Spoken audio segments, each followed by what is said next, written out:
स्वचानूरमर्दनं देवकी परमानन्दं कृष्णं वन्दे जगद्गुरुं मूकं करोति वाचालं पङ्गुं लङ्घयते गिरिं यत्कृपातमं वन्दे परमानन्दमाधवम्।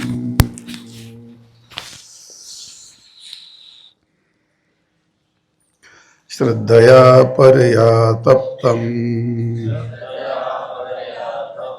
श्रद्धया परया तप्तम् तपस्तत्त्रिधं नरैः तपस्तत्त्रिधं नरैः अफलाकाङ्क्षिभिर्युक्तैः अफलाकाङ्क्षिभिर्युक्तैः सात्विकं परिचक्षते सात्विकं परिचक्षते श्रद्धया परया तप्तं तपस्तत्त्रिविधं नरैः अफलाकाङ्क्षिभिर्युक्तैः सात्विकं परिचक्षते।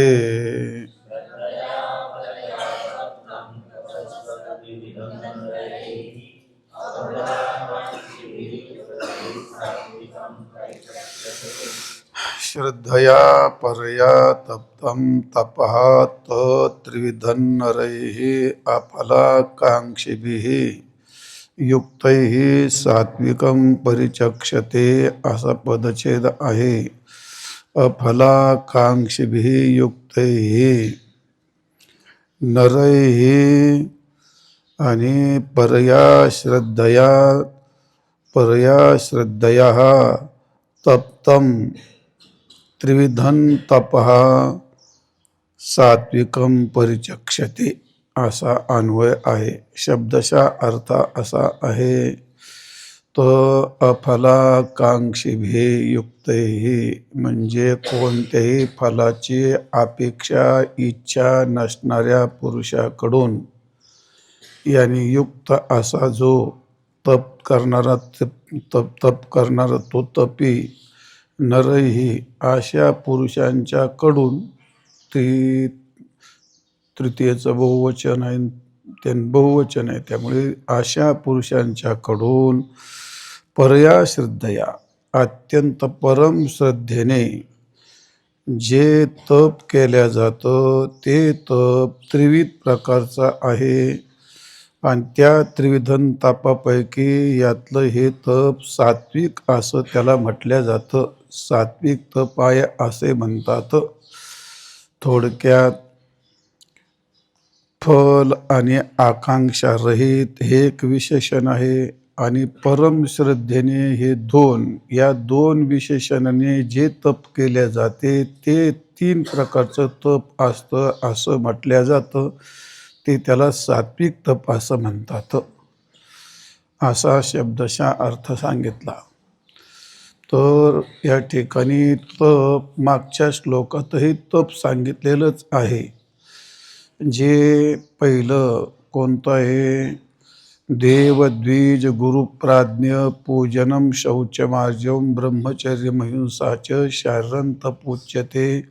शारीरिक तप, वाचिक तप आणि मानसिक तप हे मागं 3 प्रकारचे तप सांगितलेले आहेत. तर त्या 3 तप पुन्हा इथे काय सांगितलेले आहे ते 3 तप सांगितलेले आहेत. तो इथं सात्विक, राजस आणि तामस हे 3 तप आहेत. ते पाठीमागचे सुद्धा जे 3 तप सांगितले ते सुद्धा राजस, तामस आणि सात्विक. म्हणजे पहिलं शारीरिक तप हे सुद्धा काय होऊ शकतं? ते राजस, तामस आणि सात्विक होऊ शकतं. वाचिक तप आहे ते सुद्धा राजस, तामस आणि सात्विक होऊ शकतं. आणि मानसिक तप आहे ते सुद्धा 3 प्रकारचं तप होऊ शकतं. असे हे गुणभेदाने मागचे जे 3 तप सांगितलेत ते शारीरिक, मानसिक आणि शारीरिक, वाचिक आणि मानसिक. तर त्या 3 तपामध्ये गुणभेदाने त्याचे एकाच तपाचे 3 प्रकार होऊ शकतात शारीरिक तप. तर त्याचं कारण काय आहे? गुणभेदाने, त्या गुणाच्या भेदाने ज्या कालामध्ये त्या भेदामध्ये काही आकांक्षा आली तर त्याच्यामध्ये त्याला राजस तप म्हटल्या जातं. त्याचप्रमाणे त्याला काय मूढग्राह्यनं, मग ज्या उद्रेक येतो त्यावेळी तेच तप तामस होऊन जातं. आणि ज्या कालामध्ये फल अपेक्षा रहित कशाच्या फलाची अपेक्षा केली तर त्या कालात ते काही सात्विक राहत नाही. फल अपेक्षा आली का त्याला राजसता येते, त्यात मूढता आली तर त्यास तामसता येते. आणि श्रद्धा तर आहेच आहे. मग श्रद्धा काय असते? तर श्रद्धा सुद्धा अशी विचित्र आहे. श्रद्धा ही पाण्यासारखी असते. श्रद्धा ही पाण्यासारखी असते. त्या श्रद्धेत जो गुण मिळवला ती तशी बनते. श्रद्धा ही पाण्यासारखी शुद्ध असते. तुम्ही त्या श्रद्धेत जो गुण मिळवला त्या श्रद्धेचं तसं तसं रूप बनतं. जसं पाणी असतं, त्या पाण्यामध्ये लाल रंग टाकला, पाणी तेरा रंग कैसा. हा, ज्याच्यात जे मिळेल तसं पाण्याचं तर इथं वैशिष्ट्य आहे. ते पाणी जर दुधात मिळवलं तर ते दुधाला आपलं रूप देतं. पाणी जर विषात मिळवलं तर त्या विषाला पण आपलं रूप देतं. पाणी इतकं भामटं येते, त्याला अगदी निर्लज्ज कशातही जाऊन ते तसंच होतं ते असं. पाणी म्हणजे याचा अर्थ ते असं का होतं त्याचं कारण मूळ स्वरूप त्याचं दूध हे दुधाचं रूप नाही, दूध हे पाण्याचं रूपांतर आहे. विष विषाचं रूप नाही, विष हे पाण्याचंच रूपांतर आहे. कारण का, विष हे झालं तर ते लिक्विड आहे, पाणी आहे ना, ते पातळ पण आहे ना त्याच्यात.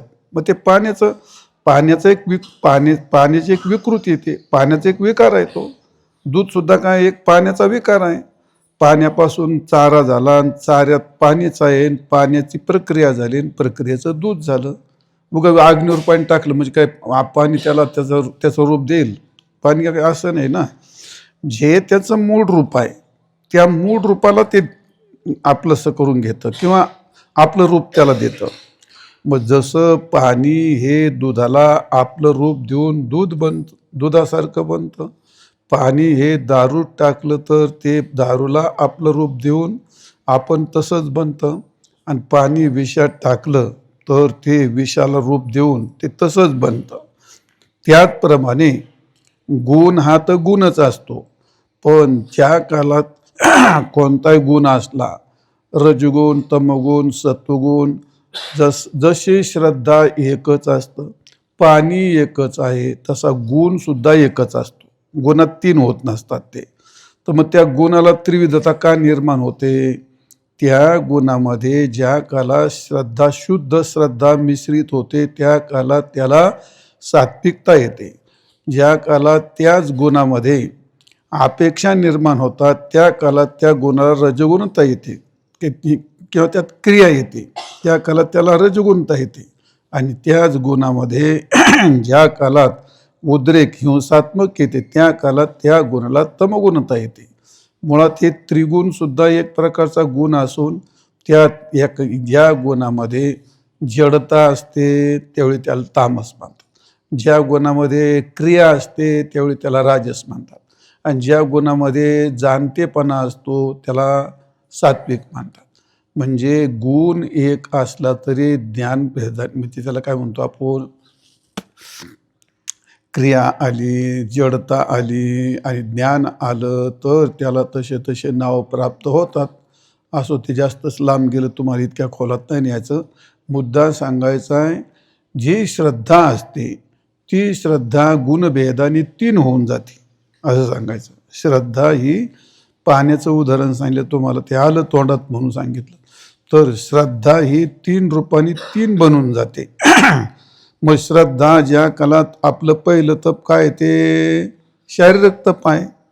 त्या शारीरिक तपामध्ये श्रद्धा जर ती शुद्ध असेल, इच्छारहित असेल, अपेक्षारहित असेल, शुद्ध श्रद्धा असेल तर ते सात्विक तप होऊन जाईल.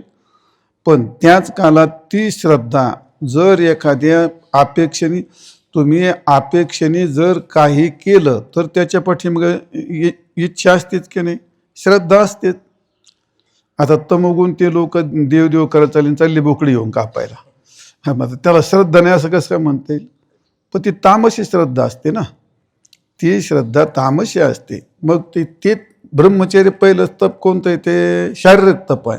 ते शारीरिक तप सुद्धा ज्या काळात एखाद्या अपेक्षेने शारीरिक तप केल्या जाईल त्या काळात त्याला रजगुणीच असं म्हणता येईल. ते आहेत ते तिन्ही सात्विक तप आहेत ते, पण त्याच्यात सुद्धा रजगुणता अशी येईल.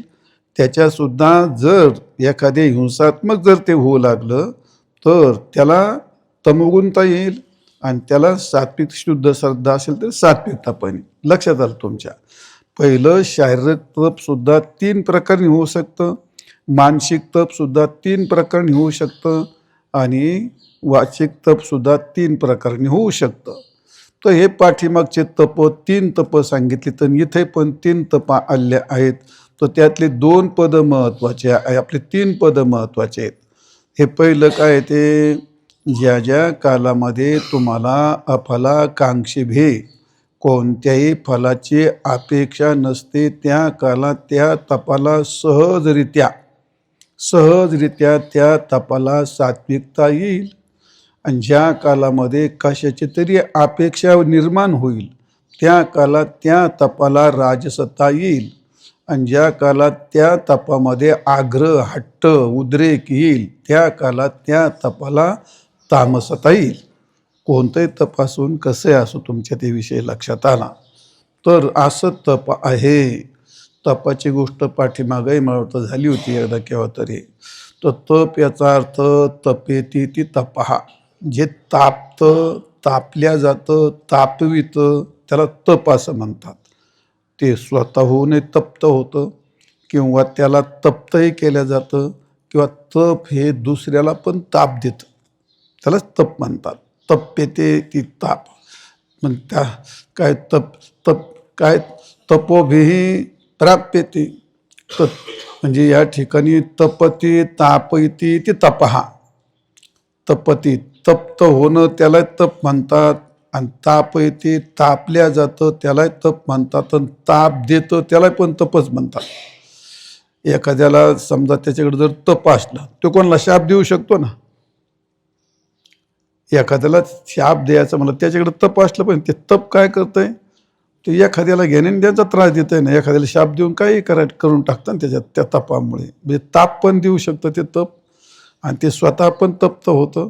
आणि मुळात तप त्यात ते मुळात स्वतः ते तापलेलं असलं तर अग्नीत उष्णता आहे म्हणून तो तवा ताप येतं ते. तसं तप याच्यातच मुळात तप्तता आहे, तपातच मुळात तप्तता असते. आणि त्यामुळे एखाद्या व्यक्तीला ते काय करतं, तपोनिष्ठ बनवतं. आणि असं जे तप असतं ते तपोभी प्राप्यते अभिष्ठम.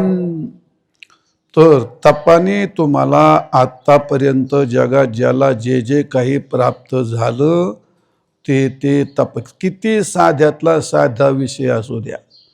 बाई गप्पा मारता मारता डाव्या हाताने इकडं तिकडं करता करता इकडं चट्टी टाकते, इकडं ते गप्पा मारते, सगळं करते, पण असं काढून उत्कृष्ट होतं. तिच्या करण्याने होत नाही ते, तिच्या तपाने होतं ते. तिच्या ते तपाने होतं ते.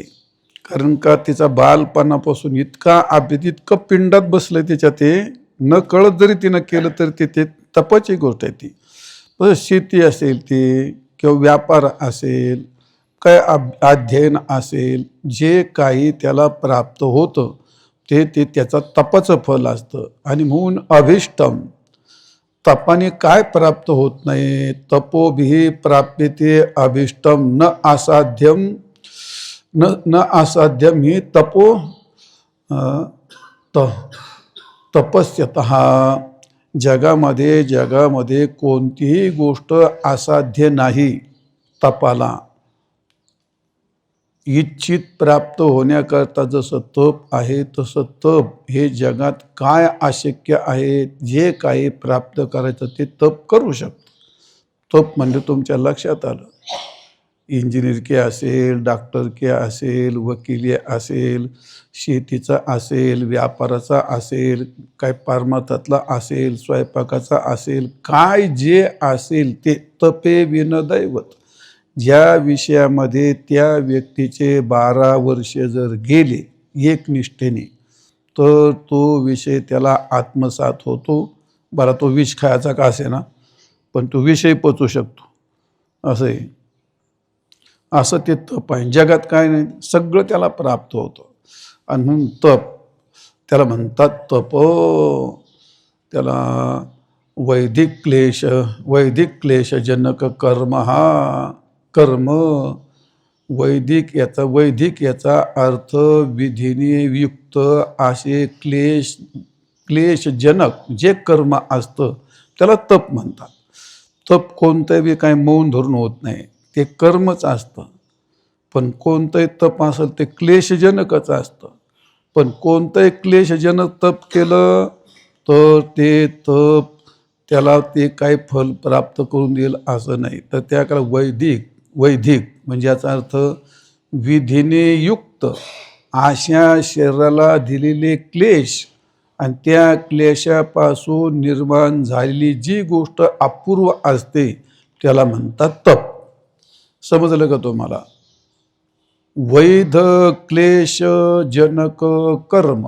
वैध याचा अर्थ विधियुक्त, शास्त्रयुक्त, आणि क्लेश याचा अर्थ कष्ट. आणि त्यापासून होणारं जे आहे कर्म त्यालाच म्हणतात तप. तपहा क्षुत्पिपासा शीतोष्णादि द्वंद्व सहनम तपहा.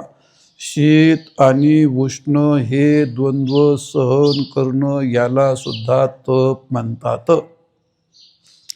तपाची गोष्ट त्याच्याशी एक गोष्ट तर निश्चित आहे. कोणती? सहन करणे. सहनता हे त्याला काय म्हणतो आपण? हा, तितिक्षा. त्याला म्हणतात तितिक्षा. कोणतंही तप केलं त्या तितिक्षा ही साधारण सगळीकडे तितिक्षा असते. म्हणून इथं क्षुत आणि पिपासा, थोडक्यात तहान आणि भूक, शीत आणि उष्ण याला सहन करणं यालाच तप म्हणतात. आता एकादशी करतो त्यात ह्या गोष्टी येतात. भुकेला मारावंच लागतं, तहानेला मारावंच लागतं, थंडी लागते त्यावेळी स्नान करावंच लागतं, लय गरम होतं तर त्याला तिथं पाठात बसला, वारीत चालला, माकडावरी तोंड काळे होते तरी पाय उडीत उडीत चालतोच. वारीमध्ये तप आहे ना ते. मग आता व्रताचा असेल, कोणते आता पाठ ऐकायचे आहेत, हे पण तपच असते. त्याच्यात हे सगळं येतं. शीत काय क्षुत पिपासा, शीत उष्ण द्वंद्व सहनन तपहा. या जिथं तप असलं का तिथं या 4 गोष्टी येतातच. आणि या 4 गोष्टीला सहन करणं पण काय वैध. उगा तुमच्या म्हणण्याप्रमाणे काही येऊन नाही, ते वैध. विधीने ज्या कालात हे केल्या जातं त्यावेळी त्याला तप असं म्हणतात. एक. दुसरी व्याख्याशी शास्त्री मार्गेन काय इंद्रिय शोषणम. शास्त्रीय मार्गाने शरीर आणि इंद्रियाचं शोषण करणं याला तप असं म्हणतात. मग आता शोषण आलं का त्याचे सगळे खाणं पिणं बंद झालं, त्याचे काय असे लाड सगळे बंदच करावे लागतात. तिसरी व्याख्या अशी आहे, मनश्चेंद्रियानाम एकाग्र्यं तपहा. कोणत्याही तपात मन आणि इंद्रिय तसंच शरीर हे सर्व याची एकाग्रता झाली तरच तप होऊ शकतं. सैराट माणसाला तप करता येत नाही. मनसा च इंद्रियानाम एकाग्र्यम. मन आणि इंद्रियाला सुद्धा त्याला काय का दमनच करावं लागतं. आणि मनाचं शमनच का. शम आणि दम या दोघाचं एकीकरण त्याचं नाव असतं तप. तपामध्ये या 2 गोष्टीला कुठंच सुट्टी नसते. तर त्याला तप करता येतं. भले एक अभंग का पाठ करीना, तो एक श्लोक का पाठ करीना, ते त्याचं तपच असतं. त्याचं एक अक्षर केलं, एक अक्षर घोकलं गेला पाणी प्यायला, एक अक्षर गोतलं गेला संडासला. आता तसं नाही जमायते. घो घो घो घो घो घो किंवा अभंग घो पाठ होईपर्यंत घोकलंच पाहिजे. तर त्याला ते मग एकाग्रित झाल्याशिवाय काय पदरात नाही पडत ना ती गोष्ट. म्हणून असं आहे, अंतर्मुखानी यदिखानी तपहा किम, तर संपूर्ण इंद्रिय अंतर्मुख केल्यानंतर जर ते तप होत असेल तर त्याने काय होतं. न अंतर्मुखानी यदि खानी तपहा किम, जर अंतर्मुख इंद्रिय केले नाही, शमदम वापर नाही, तर त्याने काय, ते कोणतं तप होईल. त्याचप्रमाणे अंतर्बही यदि हरी तपहा ततः किम, पण ज्याला आत आणि बाहेर संपूर्ण हरीच हरी त्याला दिसतो, तर त्याला ते कोणतं तप करायची गरज आहे नाही. न अंतहा बहिही हरिही तपहा किम, ज्याला आतन बाहेर कुठंच हरी दिसत नाही तर त्या तपाला काय म्हणायचं. म्हणजे ज्याला सर्वत्र हरीच दिसतो तर त्याला कशाचं तप करायचंय. आणि ज्याला आतन बाहेर हरीची भावनाच नाही त्या तपाचं तरी काय, त्याला तरी तप काय म्हणायचं आहे का नाही. मग हे दोन्ही सोडून तिसरं काय, तर अंतर्मुखानी यदि खानी तपहा, सर्व इंद्रियांना अंतर्मुख करून एकाग्र करणं त्याला तप असं म्हणतात. तर जाऊ द्या, लय सांगितलं तपाच्या व्याख्या भरपूर. तर असं त्याला म्हणतात तप. आणि ते तप या ठिकाणी ती श्रद्धा 3 रूपांनी होते. ते 3 प्रकारची श्रद्धा 3 रूपांनी त्याला 3 तपाला नाव देत असते. असो, तर असे जे वेगळे वेगळे तप होतात, तर त्यात पहिली गोष्ट आहे आपल्याला सात्विक तप सांगायचं आहे. तर हे सात्विक तपाला पहिलं विशेषण काय दिलं आहे, अफलाकांक्षी. थोडक्यामध्ये फल नाही तर अफल, फलाविषयी जगात कोणत्याही फलाविषयी ऐहिक असो, पारलौकिक असो, मानसिक असो, शारीरिक असो, कोणत्याही भोगाची इच्छा न करता, कोणती आता इच्छा म्हटलं, आकांक्षा म्हटलं, अपेक्षा म्हटलं, याला फार बारीक बारीक कंगोरी असतात. असं आहे, आकांक्षा ही मनात सुप्त असते, आकांक्षा ही मनात सुप्त असते. आणि त्याच्यानंतर अपेक्षा आल्यानंतर ती मनात काहीतरी व्हावं अशी तयार होते. आणि ज्यावेळी तिचं रूप इच्छेत येतं त्यावेळी डायरेक्ट करायला सुरुवात करतो. असं आहे, आकांक्षा, अपेक्षा आणि इच्छा हे एकच असलं तरी इच्छा ही मूर्त रूपात असते, अपेक्षा ही मनात येते, आणि त्याही पेक्षा मनाच्या खोल तळामध्ये आकांक्षा असते. अशी जी आकांक्षा, अपेक्षा, इच्छा यत्किंचितही उत्पन्न होत नसते, ते करत असताना त्याला म्हणतात अफला आकांक्षाभियुक्तही, असा तप करणारा योगी. तर तो असा असतो. आणि मग त्याच्यात दुसरं काय आलं, त्याला परया श्रद्धया आणि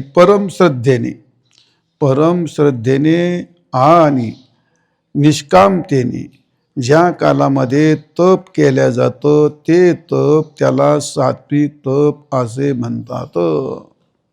असे त्याला म्हणतात सात्विक तप.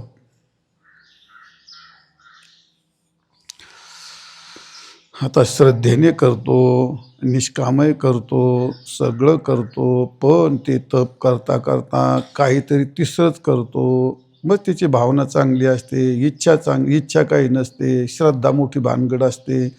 आला आंघोळ करून थप थप थप अंगात पाणी आहे, आला तांबे भरून घेऊन आला. थंडीचे दिवस, महाराजांच्या डोक्यावर एक तांबे वाचला, पायावर एक तांबे वाचला, फुलं वाहिली, दंडवत घातला. महाराज, माझी फार श्रद्धा आहे तुमच्यावर, फार आहे. अरे ही श्रद्धा इथं काय कामाची, तुझी श्रद्धा आहे, तुझी श्रद्धा आहे, तुला अपेक्षा नाही, फल नाही, शुद्ध श्रद्धा आहे, अफलाकांक्षी बी आहे, श्रद्धा चांगली आहे. पण हे उद्रेक झाला ना याच्यात. हे पिंडीजवळ जाय तू, तिथं पाणी घाल, तिथं तसे कर, हे नाही भलते ना भलते ठाई काय कामाचं. मग आता हे जरी झालं तर मस्त त्याचं दोन्ही आहे. अफलाकांक्षी बी आहे आणि श्रद्धा पण आहे, पण त्याची ही सगळी गोष्ट चुकीची झाली आणि त्यामुळे ते तप त्याचं ते तप त्याचं तामस येईल किंवा राजश होऊन जाईल ना ते तप, त्यात उद्रेक झाला ती गोष्ट अशी आहे. आणि म्हणून सगळी गोष्ट जरी असली तरी सुद्धा त्या गोष्टी त्या सगळ्या पाळाव्या लागतात. चल जाऊ द्या. मग नाही म्हटलं महाराज तसं काय नाही, आता पिंडीतही परमात्मा आहे, तुमच्या आतही पण परमात्मा आहे, कुठे परमात्माचा असतो, मग पिंडीवर घातल्यापेक्षा मग तुमच्याच डोक्यावर पाणी घातलं तर नाही का चालायचं. परमात्मा सगळीकडे आहे माझ्या माणसा. पण तो हा हा नाही, हिवाळ्यातलं सांगितलं तुम्हाला, उन्हाळ्यात म्हणल्यावर मग एखादा महाराज असलं बरे टाक म्हणशील थोडंसं भाग. पण सर्वत्र वर्तन मुळात तो विषय तर तो आहे ना, मग जिथं वर्तन चुकलं तिथं राजस तामस हे भेद पण निर्माण होतात ना, ते भेद पण निर्माण तिथं होतात. चल जर असू देतो भाग. तर याला म्हणतात सात्विक तप. आलं तुमच्या लक्षात. थोडक्यात श्रद्धेने युक्त आणि निष्कामतेने केले जे तप असतात ते असं त्याला म्हणतात सात्विक तप. आणि असे ते 3 प्रकारचे तप असतात. आता दुसरं तप आलंय सत्कार मान पूजार्थम. सत्कार मान पूजार्थम तपोदंभेन चैव यत्. तपोदंभेन चैव यत् क्रियते तद्य प्रोक्तम. क्रियते तद्य प्रोक्तम राजसंचलमध्रुवम्. राजसंचलमध्रुवम् सत्कारमान पूजार्थं तपोदंभेन चैव यत् क्रियते तद्य प्रोक्तं राजसंचलमध्रुवम्.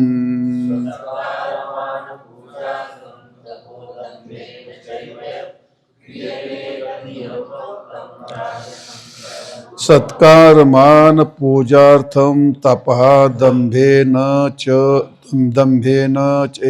यत् क्रियते तत् यः प्रोक्तं राजसं चलम अध्रुवम्. असे पद आहेत, पदछेद.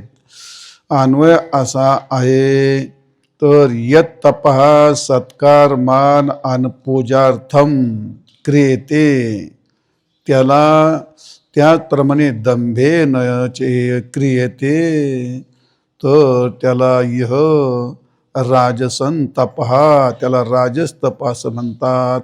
त्याचं फल असं आहे अध्रुवम चलम. चलम अध्रुव म्हणा किंवा अध्रुवम चलम असं जे म्हटलं जातं त्याला म्हणतात राजस तप. सात्विक तपातले 2 मुद्दे सांगितले, अफलाकांक्षी आणि परया श्रद्धा. असं केल्याने जे तप असतं त्याला सात्विक तप म्हणतात. आणि इथं राजस तप सांगत असताना 2 महत्त्वाचे मुद्दे सांगितलेत, सत्कारमान पूजार्थम आणि दंभेन. तर सत्कारमान पूजार्थम त्याच्यामध्ये पोटभेद आहेत त्याचे 3 आणि दंभ 1 4. या राजस तपामध्ये हे 4 विशेषण त्याला राजसता येते. तपच राहतं, तपासारखंच तप राहतं. पण या गोष्टी आल्या, त्यातली भावना बदलली, ती श्रद्धा बदलली आणि मग त्या तपाला ही गोष्ट प्राप्त होते. थोडक्यात सत्काराच्या अपेक्षेने केलेले तप, मानाच्या अपेक्षेने केलेले तप, पूजार्थाच्या अपेक्षेने केले तप आणि दंभाने केले तप त्याला म्हणतात राजस तप.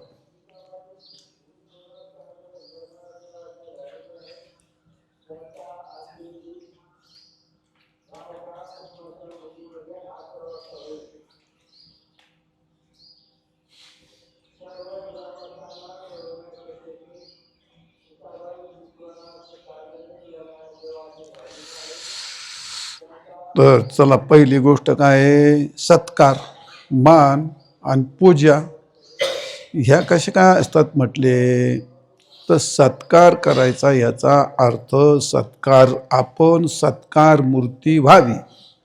मग सत्कार मूर्ती होण्याकरता काय काय केलं जातं? मग त्या ठिकाणी मग साधूचं रूप घेतलं जातं. ब्राह्मण उच्चवर्णीय आहे हे दाखवल्या जातं. मी खूप विद्वान आहे हे दाखवल्या जातं. आणि मग त्याप्रमाणे मी कोणतरी एक श्रेष्ठ आहे हे दाखवल्या जातं.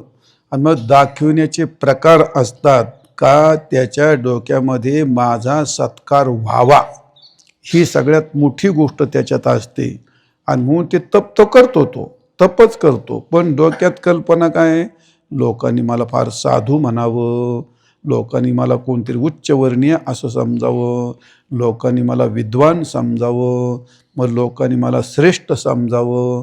ही भावना ठेवून ज्या कालामध्ये ही भावना ठेवून जर त्यांनी हे रूप धारण नाही केले तर त्याचा सत्कार कोण करेल? सत्कार अर्थ त्याला सत्कार मूर्ती म्हणतो. सत्कार मूर्तीला काहीतरी श्रेष्ठता लागते. आता ज्यांना त्यातलं काही कळत नाही ते आपले कोणाचाही सत्कार करतात. इतके मूर्ख असतात माणसं. बऱ्याच वेळा असं होतं, महाराज तुमचा सत्कार करायचा, हा मला एक हार घातला का, भले तिथं 5-50ला हार घालून देतो. अरे मूर्ख, तो सत्कारच नाही राहिला, ते सामान्यात गेलं ना सगळं. याची इतकंच त्यांना बाकीच्याला किंमत दिल्यामुळे त्याचा सत्कार कुठं काय राहिला तो, असं त्याला विशेष रूपच राहत नाही काहीतरी. तर ते तसं तो जाऊ देतो. तर विशेष रूपाने सत्कार व्हावा या भूमिकेने. आणि मग त्याच्याकरता काय करावं लागतं? वय जास्त सांगावं लागतं.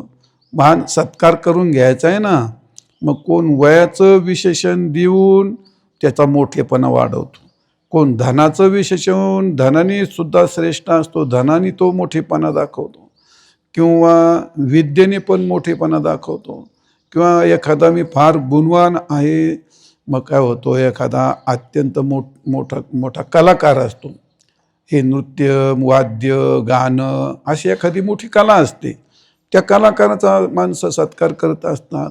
एखादा खूप गुणवान असतो, त्या गुणवानाचाही सत्कार करतात. त्याचप्रमाणे एखादा खूप विद्वान असतो त्याचाही सत्कार करतात.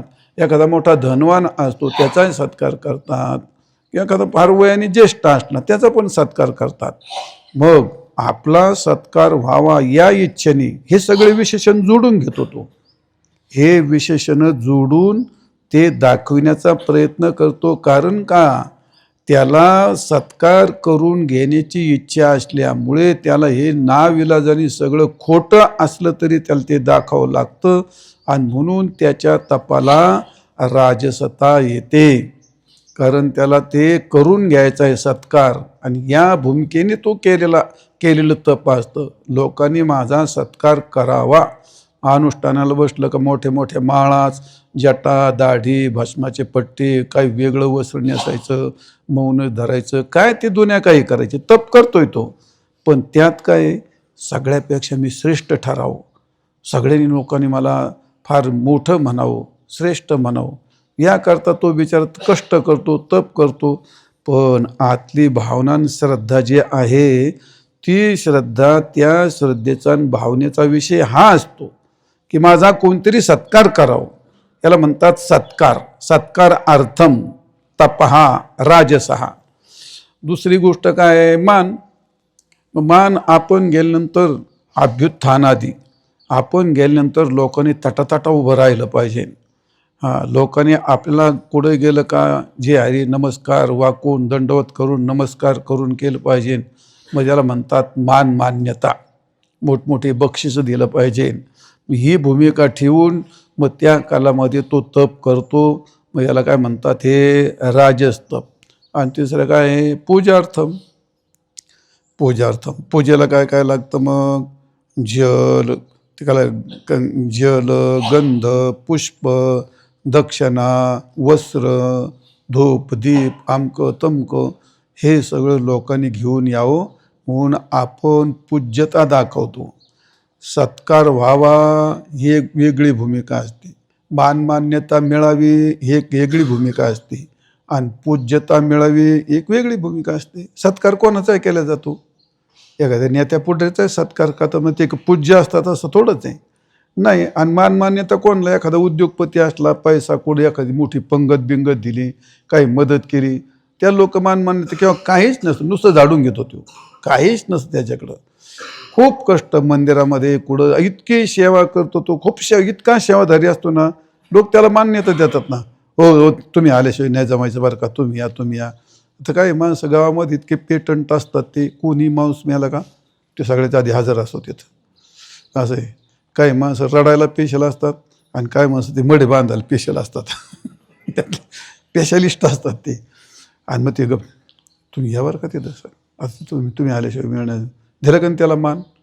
आता विषय जाऊ त्या किरकोळ काय असू भरता पण त्याला मग त्याला मान मान मान तो कोणालाही मान मिळतो. सत्कारही कोणाचा आहे का मान कोणाला मिळतो. पण पूज्य कोणी होत नाही. पूजा कोणाची नाही केल्या जातात ना. मग पूजाची भावना ठेवून मग त्याला पूज्य मला कसं लोक मानतील या भूमिकेतूनच त्याला राहावं लागतं. तसं त्याला दाखवावं लागतं. लोक मला काय म्हणतो पाय धुतील, हा गंध, अक्षदा, पूजा, फुलं, दक्षिणा, अमकं तमकं. आता हे कोणी पूजेचा सत्कार केला त्याला थोडं तुम्ही दक्षिणा देतं त्याला. आणि एखाद्याला मान्यता दिली, एखादं म्हातारा असतं दिलं त्याला थोडी दक्षिणा देतं कोणी. पण माझ्यासारखा लहान माणूस जरी असला तर त्याला लोक हार घालतात, तर गंध अमकं तमकं काय कवायना. जरा असला थोडासा शहाणा तर तो देतो 2-5 रुपये हातात. एखादा 1.5 शहाणा असं मार झाला काय करायचं पैशाचं मार तर त्या घेत. लोकांनी मला असंच हागोनीर बसवलं सर त्याच्या.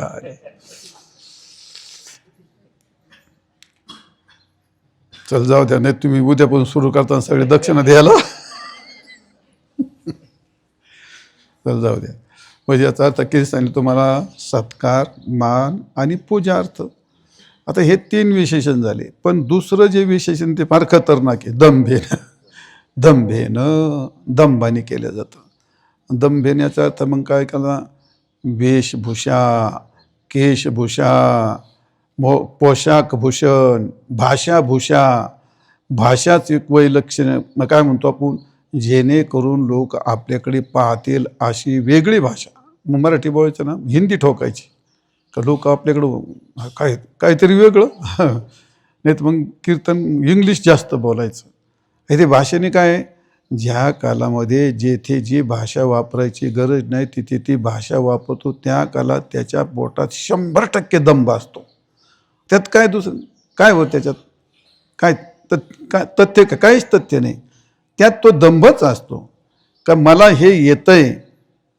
अरे सगळे पुढे मराठी खेड्यातले माणसं बसलेत, कार्यक्रम मराठी आहे, मराठी चाललं. तिथं जर तू इंग्लिश सांगायला लागला, तिथं जर नसलेलं संस्कृतच 10 मिनटं बोलायला लागला, तो ते दंभ नाही तर काय, तो ती भाषा दाखवणं हे सुद्धा. तसंच वेशभूषा कीर्तनात गेलं का त्या असा कमरेला असा पट्टा बांधायचा, बरोबर असं वरून काठच काढायचा.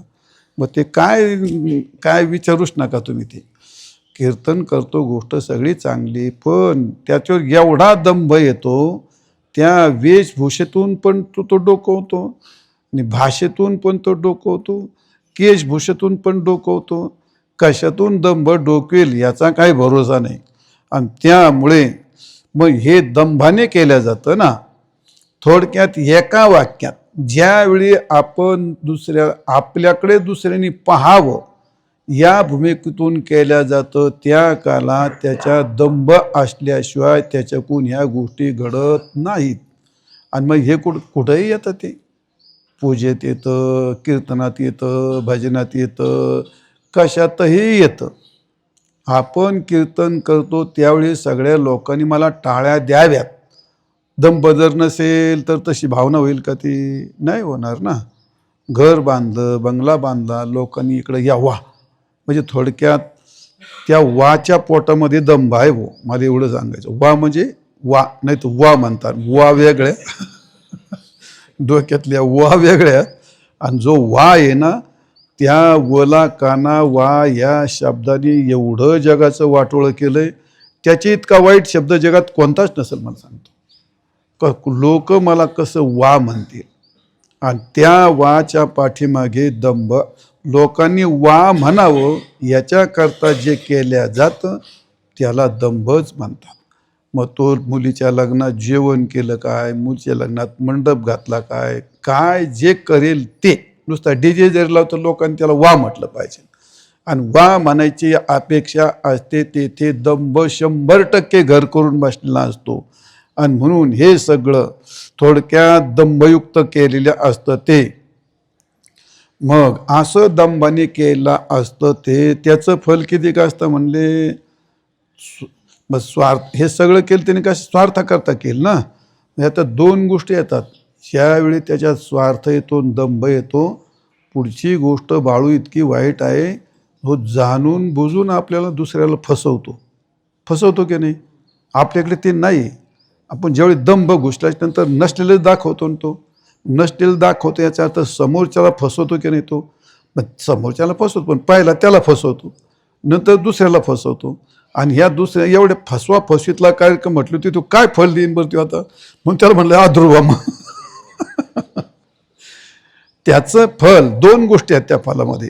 दोन गोष्टी काय आहेत, ते फल फक्त शरीरापुरतंच असतं आणि ते गोष्ट फक्त एकच असतं, बस. शोधण्यात जास्त नको. ते फल तुम्हाला शरीरालाच देऊ शकतं. आता तुमचा सत्कार मान पूजा ह्या मुर्द्याचाच करायचे का आत्म्याची थोडीच करता का मनाची पूजा करते ते का तुमच्या. पूजा कोणाची किती आहे, मुर्द्याचीच करणार ना. मग हे ते फल दिलं तर कोणतं कायकच फल देतं ते. आणि दुसरी गोष्ट किती झालं तर ऐकच येते, कायकन ऐक संपलं त्याचं काय. या राजस-तपाचं फल तरी तुम्हाला फार उद्धार होईल किंवा परलोकामध्ये त्याचा उपयोग होईल असं काही होऊ शकत नाही. कारण ते त्या क्षणी त्याला क्षणिकता आहे ना, त्या तिथंच संपलेलं असतं ना ते. मग ज्या काळात आपल्याला दंभ पूजा काय म्हणतो, पूजा मान हे मिळावं, लोकांनी हार घातला, संपलं. पुढे कुठं काय, पुढच्या क्षणात कुठं काय, पुढचं काहीच नाही होतं. असं आहे. बऱ्याच वेळा काय झालं तर म्हणतात महाराज पलीकडे सरकून बसा, गेला त्याचा मान सगळा. म्हणजे ते क्षणिक आहे म्हणून त्याला चलन म्हटलंय. कारण त्या फक्त देहापुरतं फल असतं, म्हणजे कायिक झालं आणि फक्त ऐकच असतं. ते काय पार लोकांना तुम्हाला मोक्षाला उद्धाराला काय उपयोगात येईल अशातला काय भाग नाही ना. मोक्षात परमार्थात त्याचा उपयोग होत नाही ना, त्याचा परलोकातही उपयोग होत नाही. म्हणून त्याला काय म्हणतात, ते ऐक. स्वार्थाकरता केलेलं त्या तीन गोष्टी आहेत, लोकाला फसविणे आणि कायिक फल असणे आणि क्षणिक फल असणे, बस. ऐकच हे, कायिकच हे आणि फसवणेच हे, या गोष्टी येतात त्या काळात त्याला म्हणतात राजस्त. म्हणून त्या फलाला त्यांनी म्हटलंय अध्रुवम फलम. थोडक्यात तात्कालिक फलम, क्षणिक फलम, असं जे तप असतं त्याला म्हणतात ते राजस.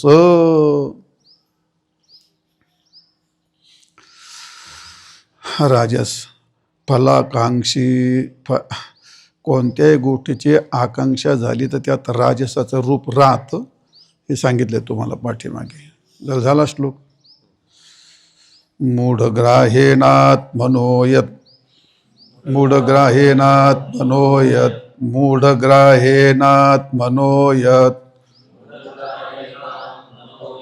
पीडया क्रियते तपः, पीडया क्रियते तपः,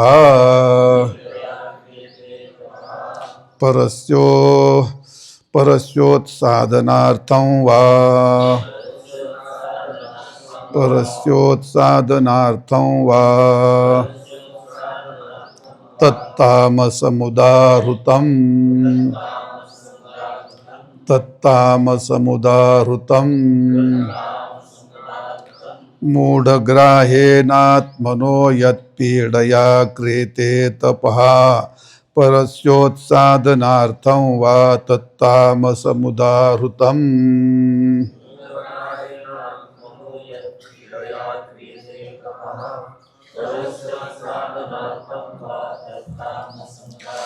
मूढग्राहेण आत्मना यत्पीडया क्रियते तपः, परस्य उत्सादनार्थं वा तत्तामसम उदाहृतं. तर असं हे तामस पद आहे. तर अन्वय असा आहे, मूढग्राहेण आत्मनः यत्पीडया आणि परस्य उत्साधनार्थम तपः ते तप क्रियेने केल्या जातं. त्या तपाला तामस तप असं बोलल्या जातं. असा सरळ अर्थ आहे. तर इथं काय आहे, मूढग्राहेन आणि आत्मपीडेनं आणि परस्य उत्साधनार्थम दोन गोष्टी सांगितल्या त्याच्यामध्ये. मूढतापूर्वक केलं तप शरीराला पीडा तपमध्ये असते, पीडेसह केलेलं. आणि दुसऱ्याचा अनिष्ट करण्याकरता केलं जाणारं जे तप असतं त्याला म्हणतात तामस तप. म्हणजे तीन घ्या. मूर्खनी हट्टाने केलेलं, शरीराला पीडा देणारं आणि दुसऱ्याचं वाईट व्हावं या इच्छेने केलं तप असतं त्याला म्हणतात तामस तप. तर मूढग्राहेनं म्हणजे थोडक्यात हे वास्तविक पाहता त्याज्य आहे, हे काही चांगली गोष्ट नाही. पण असं घडतं. देश काल प्रकृती सगळं त्यात येतं, या गोष्टी घडतात. आणि हे तप करणारे वेगळे नसतात. हे तप करणारे जसं सात्विक तप करणारे आपण लोक असतो, तेच लोक आपण राजस तप करणारे आपणच असतो आणि तामस तप करणारे आपणच असतो. तर आपण कसं काय असतो म्हटले, तर आपण सात्विक तप करतो, प्रसंगी आपल्याकडून ते तप राजस होऊन जातं, कळत नाही. तेच आपल्याकडून जाणत्या माणसाकडूनही ते केव्हा तामस तप होऊन जातं तेही आपल्याला कळत नाही. घडतं ते असं बारीक रूपाने. तर कसं होतं ते मूढग्राहेनं याचा अर्थ मूर्खतापूर्वक, हट्टाने, आग्रहाने. त्याला ना विधी कळत नाही, त्याला ना निषेध कळत नाही. मग काय म्हणले ते बुवा, मला तर तप करायचं. मग काही जानेवारी महिना थंडी म्हणते, मी काढीत कपडे गेला पाण्यात, बुटकळ्या मारल्या 2-4 आणि पाण्यात एका पायरो भरायला हात जोडले, छातीतक्या पाण्यात थंडी म्हणते, मी थरथर होतो. यार असं काय करतो? नाही, मी इथं पाण्यात उभं राहून तप करायचं. अरे पण शास्त्रात काय सांगितलं नाही तसं. ते बाकीचं काय असं म्हणलं, ते आपण ठरवलं ना ते. हां नाही मला वाटतं नाही असं करायचं. हे असे किती आहेत माणसं, ते नवरात्रात नाही चपला घालायच्या का, ते कातडीने लिहित पायातले, ते तपले नाही घालायचे पायामध्ये. तप मूढग्राह्येनं, याला मूढता म्हणतात, याला मूर्खता म्हणतात. मागं तुम्हाला एक श्लोक सांगितला होता, अनाचारस्तु माल्यम अत्याचारस्तु मूर्खता आचार विचार संयुता सदाचार उच्यते. अनाचारस्तु मालिन्यम आणि अत्याचारस्तु मूर्खता. तप करत असताना अनाचार केला तर मालिन्य, त्याला पाप लागतं. आणि अत्याचार केला तर त्याला मूर्खता म्हणतात. त्याच्यात कोणत्याच प्रकारचं फल नाही. परमार्थ हा शारीरिक आहे का मानसिक आहे? तुम्हाला परमार्थ करायचं म्हटल्याच्या नंतर आता निघाला कोल्हापूरला पायी देवीला आणि पायात चपल नाही घातल्या आणि गेला समजा साताऱ्यापर्यंत, सगळे पाय सोडली, राहिलं कोल्हापूर राहिलं तिकडं, सोलापूर राहिलं इकडं, झालं इधर न उधर, बसलं मध्येच आऊट. ते काय ते म्हणजे कोल्हापूरच्या महालक्ष्मीला जाण्यापर्यंत शरीराने साथ दिली पाहिजे आणि शरीराला उपयुक्त ठेवलं पाहिजे आणि मग तुम्हाला ते साध्य होणार ते. पण ही मग मध्ये काय झाली, ही मूढता आली ना त्याच्यामध्ये. मग त्या मूढतेलाच मूर्खता म्हणतात, त्यालाच हट्ट म्हणतात, त्यालाच आग्रह म्हणतात. ज्या कालात हट्ट आणि आग्रह मूढता येते त्या कालात तिथं निश्चित प्रकारचं शास्त्र नसतं. विधी असं सांगतच नाही ना. शास्त्राचं कोणतंही विधान पुरुषाला अशक्य असेल असं कधी शास्त्र संबोधित करीतच नसतं. शास्त्राने त्याला डोंगर गिळायचं असं कधी होतं का ते? नाही, असं नाही होणार ना कधी. ते जे मानवाला अशक्य आहे असं शास्त्र कधीही विधान करत नाही. आणि म्हणून जेव्हा अशी मूर्खता येते, हट्ट येतो, त्या कालामध्ये तिथं 100% विधी नसते. आणि म्हणून विधीने तसं केलंच नाही. आणि म्हणून नाही काय माझं ठरलं म्हणले आजपासून ना उभं राहून सगळी पूजा करायची. अरे पण शास्त्र सांगत नाही तसं. शास्त्र म्हणतं आसन घे, मांडी घालून बैस, इकडं तोंड कर तिकडं तोंड कर. ते नाही, मला उभं राहून पूजा करायची. ते आपलं का नाही, ते मी ठरवलं ते आपण ते तपस्या काय नाही. मला वाटतं उभं राहून मला समाधान वाटतं. तुला काही समाधान वाटतं, डोक्यावर भरून पूजा करायची तुला समाधान वाटतं. तुला काय आलं काही वाटत तुला गाढवासारखं. असे मनाने करणारी फार असतात माणसं, त्यांची खूप कीव येते मला ती. मग आता काय करणार. मग बरं आपण दुसऱ्यानं जर कोणी सांगितलं आणि जर त्यांनी ऐकलं तर मूर्ख तो काय मग. जर तो कोणाचं ऐकेल तो मूर्ख तो काय. अरे तो जर शास्त्राचंच ऐकत नाही आपलं कसं काय ऐकेल तो संतांचं ऐकत नाही, शास्त्राचं ऐकत नाही, आपलं कोण ऐकत आहे. आपण कोण त्याच्या पुढे खिशमी गलबल त्याच्या आपल्याला काय मोडतो. त्याला तर मूर्ख म्हणतात ना. आणि म्हणून मला जे वाटेल ते. मग आता हे तुम्हाला दोन गोष्टी अशा एकत्र येतात बाळू. काय येतं ते, एक जेव्हा मूर्खता येते त्यावेळी पीडा येते. ही तर गोष्ट नक्की पाण्यात उभं राहायचं ही तिची मूर्खता आहे, पण शरीराला पीडा आली ना. मग जेव्हा मूर्खता येते तेव्हा शारीरिक पीडा येतेच येते, शारीरिक असेल मानसिक असेल. त्या मूर्खतेचं पीडा ह्या दोन गोष्टी अत्यंत अन्योन्य संबंध आहे त्यांचा. तुम्ही कुठेही घ्या तो हट्ट आग्रह. हे लहान मूल असतं महाराज, ते म्हणते लय हट्टी, ते जाऊ दे ते ऐकतच नाही. तो त्याचा हट्ट हा अख्ख्या घराला उभं करतंय ते असं आहे. मग त्याला त्रास करून घेत नाही का ते. खप त्याचा हट्ट ते रडून रडून लाल बबूल होतं ते. तिथं तोंडच हाणून घेतं, नाही तर डोकंच खाली आपटीत, नाही तर कशाला जाऊन धडकत, नाही तर कोणला पण आणतं म्हणजे पार.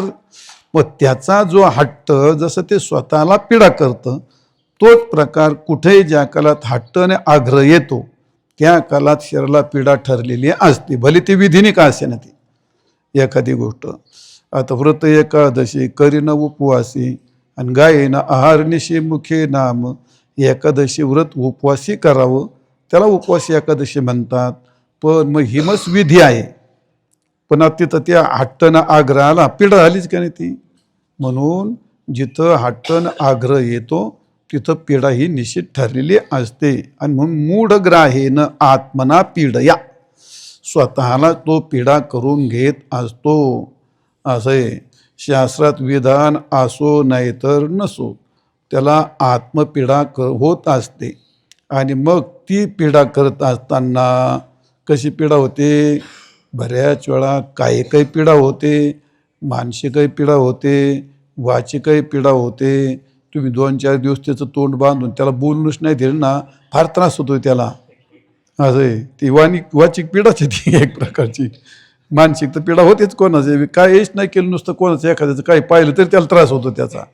असं ते मानसिक कायिक वाचिक मानसिक 3 ठिकाणी पीडा होते. आणि त्या 3ही ठिकाणच्या पीडेचं मेन कारण असतं मूढग्राहेन, मूर्खतेने ती गोष्ट घडत असते. आणि म्हणून मूर्खतेने. आणि दुसरी गोष्ट आहे परस्य उत्साधनार्थम, म्हणजे दुसऱ्याला त्रास देण्याकरता, दुसऱ्याला कमी लेखण्याकरता, दुसऱ्याचा अपमान होण्याकरता किंवा दुसऱ्याचं ठाणं उठवण्याकरता. अरे एखादा साधू बसलाय तिथं पूजेला ध्यानाला, त्याच्या शेजारी झेंडा गाडणार आणि तिथं मांडी घालून बसणार, तिथं सगळं वातावरण तयार करणार. कारण का हे इथून उठला पाहिजे. ते तुझं तप काय कामाचं आहे. तप काय कामाचं. म्हणजे परस्य काय, परस्य म्हणजे दुसऱ्याला उत्साधनार्थ, म्हणजे थोडक्यामध्ये त्याचं अनिष्ट व्हावं या इच्छेने यज्ञ केले जातात.